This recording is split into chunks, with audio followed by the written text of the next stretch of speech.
હોળી પર્વને લઈને દાહોદ જિલ્લામાં આદિવાસીઓમાં અનેરું મહત્વ હોય છે। ઠેર ઠેર અનેક મેળાઓનું આયોજન થતું હોય છે।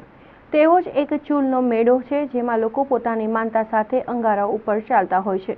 દાહોદ જિલ્લો એટલે આદિવાસી બહુમૂલ્ય ધરાવતો જિલ્લો છે અને જિલ્લામાં રહેતા આદિવાસી પરિવારોમાં હોળીનું મહત્વ વધારે હોય છે। આદિવાસી પરિવાર હોળી પર્વને લઈને ક્યાંકથી પણ પોતાના વતન આવી જતા હોય છે અને વિવિધ પરંપરાઓ મુજબ હોળીની ઉત્સાહભેર ઉજવણી કરતા હોય છે।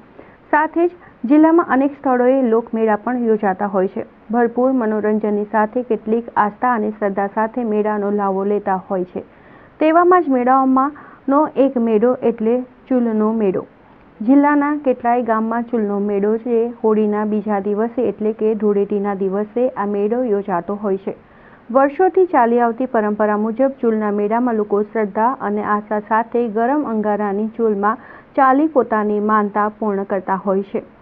જિલ્લાના અનેક ગામોમાં 15થી 20 જગ્યાએ ચૂલના મેળા ભરાય છે। તેમાં જ હાલોદ તાલુકાના રણિયાર ગામે રણછોડરાયના મંદિરના પ્રટાગઢમાં યોજાતો ચૂલનો મેળો પ્રખ્યાત છે। ગ્રામ લોકો દ્વારા ઘરે ઘરે લાકડા ઉઘરાવી લાકડા એકઠા કરવામાં આવે છે।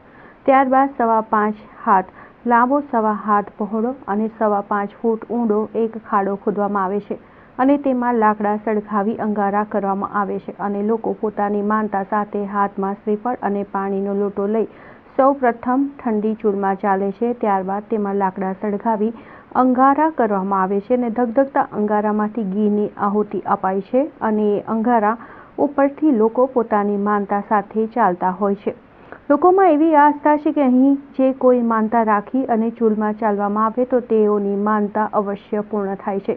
પોતાની માનતા સાથે રાજસ્થાન, મધ્યપ્રદેશ સહિતના અનેક ગામોમાંથી લોકો અહીં મોટી સંખ્યામાં આવે છે અને ચૂલમાં ચાલ્યા બાદ મેળાનો પણ આનંદ લેતા હોય છે।